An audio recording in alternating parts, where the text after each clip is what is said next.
ওরা একটা মন্দির বানিয়েছে মসজিদ ভেঙে দিয়ে, আবার আর একটা ধরিয়েছে জানেন তো, যার নাম জ্ঞানবাপী। জ্ঞানবাপী মানে হলো বাদশাহ আলমগীর রহমাতুল্লাহ আলাইহি যখন উত্তরপ্রদেশের বানারসের উপর দিয়ে, মনে করে দেখুন আপনাদের মনে নেই, দাক্ষিণাত্যের সফরে যাবে যুদ্ধ করতে, সেই সময় বানারসি বা ওই এলাকার হিন্দু রাজা ওনার সাথে ছিলেন। আপনারা মনে ইতিহাস পড়ে দেখবেন বাড়ি গিয়ে, উনি যখন যুদ্ধে যাচ্ছেন ওই এলাকার হিন্দু রাজাও ওনার সহযোগিতা করছিলেন।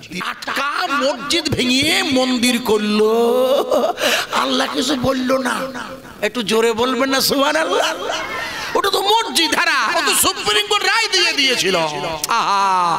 1992 সালে যখন মসজিদে বাবরি ভাঙা হয়, সেইখান থেকে যত মামলা হয়েছে সব মামলা এক জায়গায় করে 2019 সালের 9 নভেম্বর সুপ্রিম কোর্ট রায় দিয়ে বলেছিল, প্রথমে it is mosque, it is established in 1528 century. এটা হলো মসজিদ 1528 সালে তৈরি, ওটা আল্লাহর ঘর, অথচ সেই ঘর ভেঙে মন্দির হলো। ভাই আমার আল্লাহ যদি মনে করত ওই দিন ঘাসাং করিয়ে ভূমিকম্প দিতে পারত না খোকা? বাবরি ভেঙে যাবার পর 1992 সালে ভারতবর্ষে, মনে করে দেখুন বামফ্রন্টের আমল তখন, আমি সেই সময় মুফতি পরীক্ষা দিচ্ছি সরকারি ভাবে, ওই সময় কলকাতার মেটিয়া বুরুজে পাকসার কাছেও সাম্প্রদায়িক গন্ডগোল হয়েছিল। মনে করে দেখুন প্রশাসন থামাতে পারেনি, পরের দিনকে কাপ করেছিল জ্যোতিবাবুর সরকার। কিন্তু আল্লাহর শুকরিয়া আদায় করছি, ওরা একটা মন্দির বানিয়েছে মসজিদ ভেঙে দিয়ে, আবার আর একটা ধরিয়েছে জানেন তো, যার নাম জ্ঞানবাপী। জ্ঞানবাপী মানে হলো বাদশাহ আলমগীর রহমাতুল্লাহ আলাইহি যখন উত্তরপ্রদেশের বানারসের উপর দিয়ে, মনে করে দেখুন আপনাদের মনে নেই, দাক্ষিণাত্যের সফরে যাবে যুদ্ধ করতে, সেই সময় বানারসি বা ওই এলাকার হিন্দু রাজা ওনার সাথে ছিলেন। আপনারা মনে ইতিহাস পড়ে দেখবেন বাড়ি গিয়ে, উনি যখন যুদ্ধে যাচ্ছেন ওই এলাকার হিন্দু রাজাও ওনার সহযোগিতা করছিলেন। দিল্লি থেকে ওই আসার পথে রাজা বললেন, আমাদের স্ত্রীরা বড্ড টায়ার্ড হয়ে গেছে, ক্লান্ত হয়ে গেছে, আপনি একটু ওখানে রাতটা অবস্থান করুন। মনে ইতিহাস খুলে দেখবেন বাদশাহ আলমগীর যিনি জিন্দাপীর, বাদশাহ আলমগীর জিন্দাপীর। জিন্দাপীর মানে হলো, এইটা আমার যেন ভুল বুঝবেন না, ওই মাঝে মাঝে ম্যাজিশিয়ানরা বলে না যে জীবন্ত কবর দেব, জীবন্ত কবর খেলা হবে, আসবেন দেখতে। আরে ছোটবেলায় জাদু দেখেননি, মিথ্যে কথা বলেন কেন? দেখেছি, মিথ্যে কথা বলবো কেন? ম্যাজিশিয়ানরা বলে দেখবেন আজকে নর রাক্ষসের খেলা হবে, বলে দেখবেন মাইকে বলিয়ে যায়, মেয়ে লোকও বলে যাবো, চল ঘুরিয়ে আসি, আমি বোঝানোর জন্য বলছি। মাঝে মাঝে দেখবেন বলে জীবন্ত আনারকলির জীবন্ত কবর হবে। ও ভাই রাগ করবেন না, ও কবর জীবন্ত মানে হলো যারে কবরে ঢুকোয়। আচ্ছা আজ পর্যন্ত মনে শুনেছেন যে জীবন্ত কবরের মধ্যে গিয়ে সে বেশি আছে, সব জাদু, সব ওর মধ্যে একটা কারিকুলাম করা আছে ওর মধ্যে।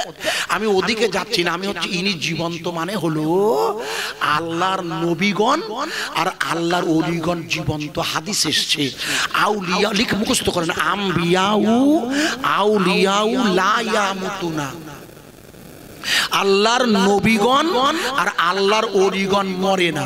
মরে না মানে তারা এই জগতের যে শরীর, এই শরীর থেকে তাদের রূহ বেরিয়ে যায় নিঃসন্দেহে, ইজাজা আজালুহুম, কিন্তু রূহানি জগতে তাদের মরণ হয় না। এই জন্যে নবীগণ কি হয়েছে ভাই, কি হয়েছে ভাই,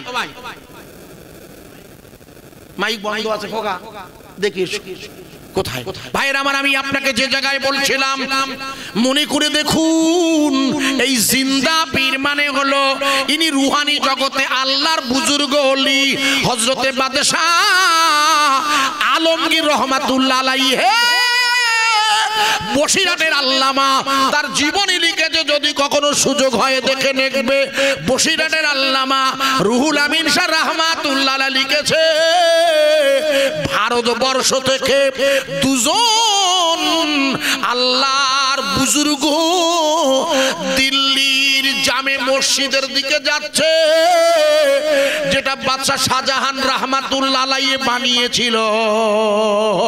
ওই মসজিদে বসে আছে ইতিহাসের সেরা ব্যক্তিত্ব হযরতে খাজা মাসুম রব্বানী রহমাতুল্লাহ আলাইহি। এনার নাম শুনেছেন কি আগে? হ্যাঁ, খাজা মাসুম হুজুরের নাম শোনেননি? আপনার শোনা নেই, আপনার দোষ না।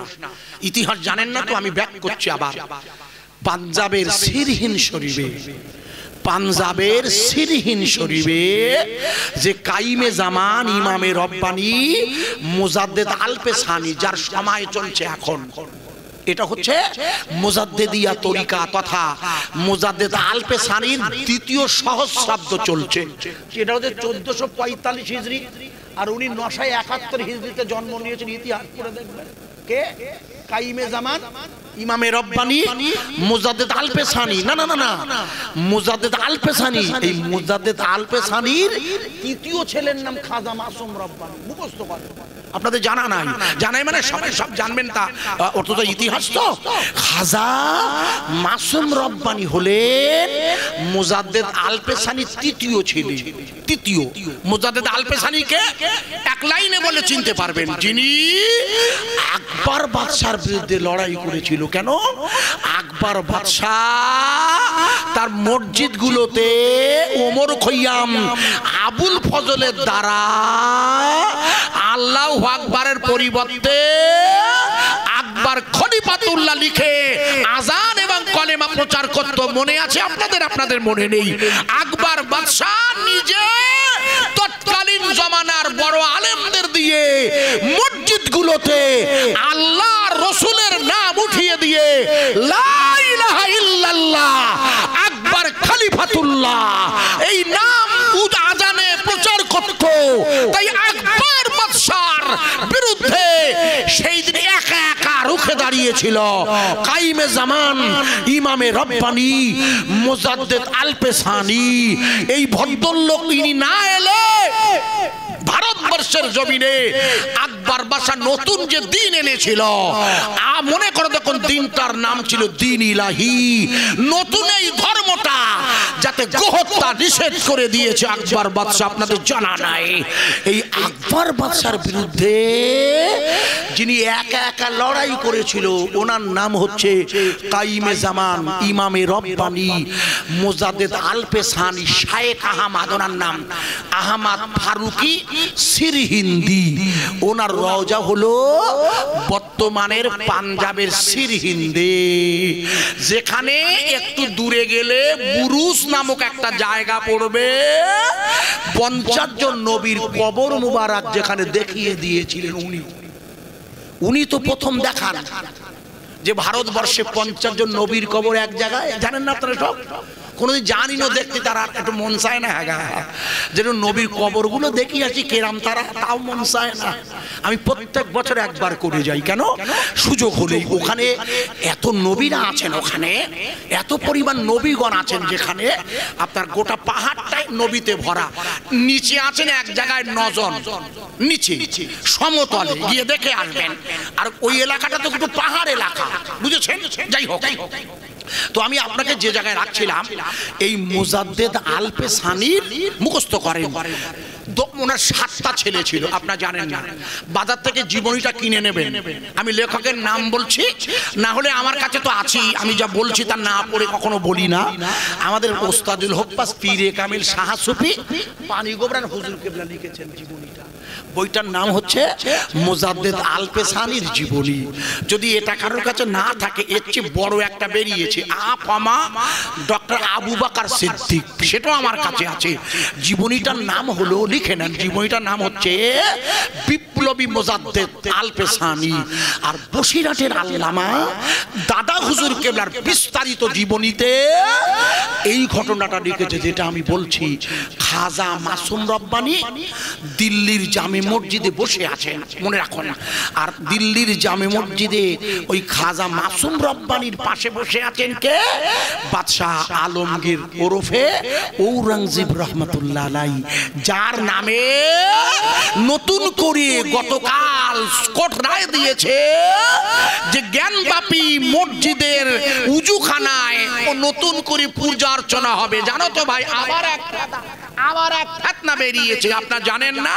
যেহেতু আমার কাছে ছেলেরা ওই ইসরায়েলের হামলার আলোচনার দাবি রাখছিল, কিন্তু ইসরায়েলের হামলার আলোচনার আগে আমি আপনাদের বোঝাতে চাইছি গোটা পৃথিবীর জমিনে মসজিদ কেন্দ্রিক যে ইমানের দাওয়াত চলছে, গোটা বিশ্বের জমিন থেকে ওরা মসজিদ কেন্দ্রিক ইমানের দাওয়াতটাকে উঠিয়ে দিতে চায়। কারণ মসজিদের সাথে হলো ইমানের সম্পর্ক। তা না হলে গাজার জমিনে ইসরায়েলের সৈন্যরা কেন ওদের নামাজে বাধা দেবে? কথা বোঝা যাচ্ছে? কথা ভালো করে বুঝবে, তাহলে মুশকিলে পড়ে যাবে। কথা বোঝার চেষ্টা করবেন। ওরা আসলে পৃথিবীর জমিন থেকে লা ইলাহা ইল্লাল্লাহর দাওয়াত উঠিয়ে দিতে চাইছে। এই জন্য আবার এক ফতনা, বাবরি মসজিদ ভেঙে রাম মন্দির হয়েছে। মানসিকভাবে নিঃসন্দেহে মনের মধ্যে একটা ব্যথা, তবে এই ব্যথাটা আমার মাঝে মাঝে চাগার দিলেও আমি মনকে বোঝাই যে আল্লাহ, ওটা তো আমাদের মসজিদ, এখন ক্ষমতায় আছে, জোর করে যদি বানায় তা বানায়। তবে আল্লাহ শুকরিয়া আদায় করছি। খেয়াল করে দেখুন, এই রাম মন্দিরের উদ্বোধন নিয়ে হিন্দু ধর্মের উঁচু মার্গের ধর্মগুরুরা কেউ ওই অনুষ্ঠানে হাজির হয়নি। মনে করে দেখবেন, ভুল বুঝবেন না। আমি রাজনীতির লোক নই, শুধু বোঝানোর জন্য আপনাদের কাছে বলছি। হযরতে খাজা মাসুম রহমাতুল্লাহ আলাইহি, এনার রওজাটা কোথায়? সিরহিন্দে গেছেন কেউ? কেউ জানি একজনও নেই।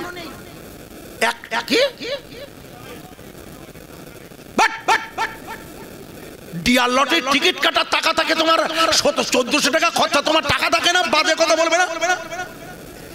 600 টাকা করে টিকিট ট্রেনে পাঞ্জাবে তোমার মারবো খুশি। ডিয়ার লটের টাকা টিকিট কাটার জন্য শালা লেখাপড়া জানে না, সন্ধ্যেবেলা গিয়ে ইংরেজি অক্ষর খুঁজ দিতে শালা। ঠিক বলছি না ভুল বলছি?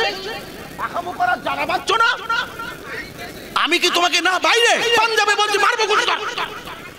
তোমার বাইরে, তোমার বাইরে তুমি কিচ্ছু খোঁজ রাখো না, পাঞ্জাব খোঁজ রাখে না। আমেরিকা এনআরসি করবে, কার করবে? কাকা তোমার করবেন খোকা, আবার কাকা করতেছে ওই কারণে নিজের দেশটাও খোঁজ রাখো না। তা তোমার বাংলাদেশে তোমার আলু ভাত খাচ্ছে, আমার মেজাজ গরম করিয়ে দেবেন না কেন? পাঞ্জাবে সিরহিন শরীফ, এটা একটা মুসলমান চেনে না। যে সিরহিন শরীফের মুজাদ্দেদ আল-বেসানি তরিকা করবে, ইমামে রব্বানি মুজাদ্দেদ তরিকা করবে, ইমাম মেহেদি। আশ্চর্য! ইমাম মেহেদি জানেন নাকি? লিখে নেন আপনি, ইমাম সাহেব লিখে নেন। ইমাম মেহেদি আলাইহিস সালাম আসবে কবে? ঈসা রুহুল্লাহ আসবে যখন যে যুদ্ধ হচ্ছে, যে এলাকায় যুদ্ধ হচ্ছে, পরে আসবো হয়তো সুযোগ হলে, যেখানে যুদ্ধ হচ্ছে ওই এলাকায় কিয়ামত হবে। তো ওই এলাকায় তো ঈসা রুহুল্লাহ আসবে, ইমাম মেহেদি আসবে। ইমাম মেহেদি না এলে তো ঈসা রুহুল্লাহ আসতে পারছে না। তাই ইমাম মেহেদি আসবে কখন? মনে করে দেখুন, আপনারা লম্বা করছি না। উনি যে তরিকা করবেন, তরিকা মানে আল্লাহ প্রেমের পথ, যে পথ দিয়ে আল্লাহর কাছে যাবেন উনি, সেই পথের নাম হচ্ছে মুজাদ্দেদিয়া, যেটা ফুরফুরার দাদা হুজুর করেছেন। কাদিরিয়া, চিশতিয়া, নকশবন্দিয়া আর মুজাদ্দেদিয়া, তথা খাস মুজাদ্দেদিয়া। এই মুজাদ্দেদিয়া তরিকার শায়েকের নাম তো মুজাদ্দেদ আল-বেসানি আহমদ ফারুকি সিরহিন্দি। আল্লাহু আকবার, আল্লাহু আকবার। আপনারা কিছুই জানেন না। মুশকিল যে আপনাদের দোষ না, এটা আমাদের দুর্ভাগ্য যে আপনাকে এখনো 4টি তরিকতের শায়েখদের নামটাও জানাতে পারেনি।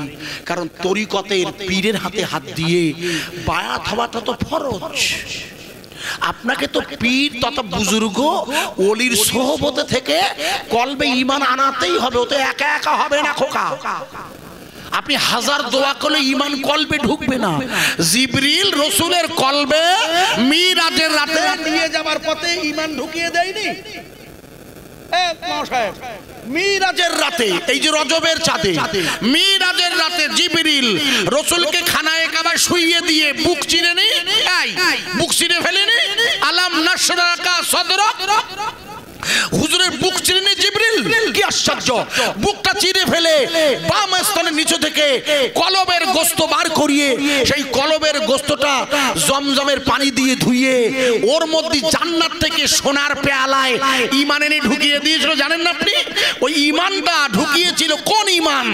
যে ঈমান দিয়ে আল্লাহকে দেখা যায় সেই ঈমান। কারণ রাসূলে পাক তো এর এখন তো রাসূলের বয়স 52 বছর। মিরাজ হয়েছিল কত বছর? 51 পেরিয়ে 52 না, অলরেডি 51 পেরিয়ে গেছেন মামা সাহেব, 51 শেষ। তাহলে হুজুরের মিরাজের রাতে তখন ওনার 11-12 বছর নবী হয়েছেন উনি। তাহলে ওনাকে ঈমান ঢোকাতে হবে কেন? আসলে ওই ঈমানটা আল্লাহকে দেখার ঈমান, যেটা হুজুরের কলবে জিবরিল ঢুকিয়েছিল। বুখারীর বর্ণনা খোকা। এই জন্য আমাদের কলবে ঈমান ঢোকাতে হয়। আর এই কারণেই মুজাদ্দেদ আল পেসানির তরিকাটা গ্রহণ করবেন হযরতে ইমাম মেহেদী আলাইহিস সালাম। কিতাবের নাম লেখো, কারোর কাছে নেই, আমার কাছে আছে। কিতাবের নাম হালাতে মাশায়েখ। মাশায়েখদের হালাত উর্দু বই বেরিয়েছে, বাংলা ট্রান্সলেট করেছে বাংলাদেশ, এদেশে পাবেন না। আমার কাছে আছে, চাইলে আমি তার ড্র করে দিতে পারি, পিডিএফ করি। সব বই আমার কাছে আছে। আমি কখনো না দেখে বক্তৃতা করি না, প্রচন্ড ঝামেলা হয়। সেই কারণে আপনাকে আমি বোঝানোর চেষ্টা করছি, এই মুজাদ্দেদ আল পেসানি যে জায়গায় শুয়ে আছে, আল্লাহ পাক যদি কখনো নিয়ে যায়, ভাই সাহেব গেছেন বলছে, একটাবার যাবেন। আপনার বেশি তো খরচা না খোকা, ওইখানে যাবার নিয়ত করে শুধু দুটো জায়গায় যাবেন। একটা হচ্ছে ভারতবর্ষের প্রথম সাহাবা হুজুরের কবর জিয়ারতটা। ভারতবর্ষের প্রথম যিনি সাহাবা, যিনি আল্লাহর রাসূলকে দেখে ঈমান এনেছিল সেই মক্কায় গিয়ে, তার কবরটা হচ্ছে পাঞ্জাবের ভাতিন্দায়। একসাথে টিকিট কেটে নেবেন, খুব কাছাকাছি। ওই পাঞ্জাবের সিরহিন শরীফ থেকে ভাতিন্দা 200 কিলোমিটার, সামান্য পয়সা ভাড়া। আমি নিজে গেছি ওয়াজ করতে, কমিটি নিয়ে গেছে, গিয়ে দেখি কবর উপর লেখা আছে রতন পণ্ডিত সাহাবা হুজুর, কবরে লেখা। পড়ে আসবেন, জিয়ারাত করবেন, দেখবেন ওনার কবর থেকে কি পরিমাণ ফয়েজ আসে। একটাবার বসে দেখবেন যে একজন হিন্দু মানুষ রতন পণ্ডিত, রাজা ভোজদেবের রাজ জ্যোতিষী, রসুলের সংস্পর্শে এসে কি পরিমাণ ইমানের জাজবা একটাবার দেখে আসুন। জায়গার নাম ভারতবর্ষের, জায়গার নাম পাঞ্জাবের ভাতিন্দা। ইউটিউব খুলে দেখবেন, ভাতিন্দা একটা বড় সিটি। ওখান থেকে 200 কিলোমিটার দূরে হলো সিরহিন শরীফ। আর ওই সিরহিন শরীফ তথা পাঞ্জাবে একবার গিয়ে দেখবেন, সিরহিন শরীফে মুজাদ্দেদ আল পেসানির 7টা ছেলে ছিলেন, 7টা। আপনারা একবার গিয়ে দেখে আসুন। হুজুরের রওজা মুবারাকের ভিতরে ঢুকেছেন তো? জি, আপনি গেছেন বললেন তো। গিয়ে দেখবেন ওখানে দেখবেন 3টে কবর আছে, 3টে কবর। কিন্তু আসলে না, ভালো করে দেখলে দেখবেন 4টে কবর। গিয়ে দেখে আসবেন, একটা কবর দেয়ালের মধ্যে ঢুকে গেছে, মানে আপনা আপনা। আশ্চর্য হয়ে যেতে হয়, সেটা হচ্ছে আশ্চর্য। আমি যখন দেখছিলাম, আমি বলছি আল্লাহু আকবার, আল্লাহু আকবার। আল্লাহ, আপনার বুজুর্গ রওজা মুবারক দেওয়ালের মধ্যে ঢুকে গেছে। কে এরা? ইতিহাস খুঁজে দেখি, এটা হচ্ছে মুজাদ্দেদ আল পেসানির বড় ছেলে। লেখা আছে, বড় ছেলে লেখা আছে, আপনারা দেখেননি? ওখানে লেখা আছে বড় ছেলে, মেজো ছেলের কবর। আর ওই ভিতরটায় যেটা ঢুকে গেছে বুঝলে, ওটা হচ্ছে ওনার ছোট একটা ছেলের কবর। এই 3জন ছেলে যখন পর্দা নিয়েছেন, কবর মারা গেছে, অর্থাৎ আল্লাহর হুকুম হয়েছে। এই যেমন এই ভাই সাহেব মারা গেছে, বাচ্চা রেখে, কথা বোঝা যাচ্ছে কি? তো হুজুর ওই রকম তার 3টে ছেলে আগে মারা গেছে। বোঝার চেষ্টা করবেন। হুজুর বললেন, মুজাদ্দেদ আল পেসানি বললেন, আকবর বাদশার বিরুদ্ধে যিনি লড়াই সবাই চেনেন, ইতিহাস আছে। তো উনি বলেন, দেখো খোকা, কাকে বললেন? সেজো ছেলেকে। যেহেতু বড় ছেলে মারা গেছে, মেজো ছেলে মারা গেছে, বুঝলেন? তাই সেজো ছেলেকে বলছে। সেজো ছেলের নাম কি? সেজো ছেলের নাম হচ্ছে খাজা মাসুম রব্বানী, যিনি আমি কোথায় বসিয়ে রেখেছিলাম ওনাকে? দিল্লির জামে মসজিদে বসিয়ে রেখেছি। ওনার পাশে এখন বসে আছেন কে? বাদশাহ আকবরের বিরুদ্ধে লড়াই করেছিল যে মুজাদ্দেদ আল পেসানি, তার ছেলে খাজা মাসুম রব্বানীর পাশে বসে আছেন বাদশাহ ঔরঙ্গজেব ওরফে আলমগীর ওরফে আল্লাহ আল্লাহর জিন্দা পীর ঔরঙ্গাবাদের জওজা মুবারক, মনে করে দেখুন মহারাষ্ট্রের, আমি লম্বা করছি না, এই খাজা মাসুম রব্বানী উনি ওনার আব্বার কাছে এসে আব্বা বলেন, খোকা আমি যখন পর্দা নেব মারা যাব না, তা আমার কবরটা তুমি আমার এই ছেলেদের পাশে দিও। তো উনি বলতে পারেন, আব্বা আপনি আমার ভাইদের পাশে কবরের জায়গা চাচ্ছেন, তো এখানে জায়গা তো নেই আব্বা। কিন্তু আব্বার মুখের উপরে বলতে পারিনি, আব্বার মুখের উপর বলা যায় না, কারণ এটা কোনো ওসিয়াত, তো ওসিয়াত মানে ফরজ। বলো কোনো বাপ যদি ওসিয়াত করে যায় সেটা সন্তানের মানে ফরজ।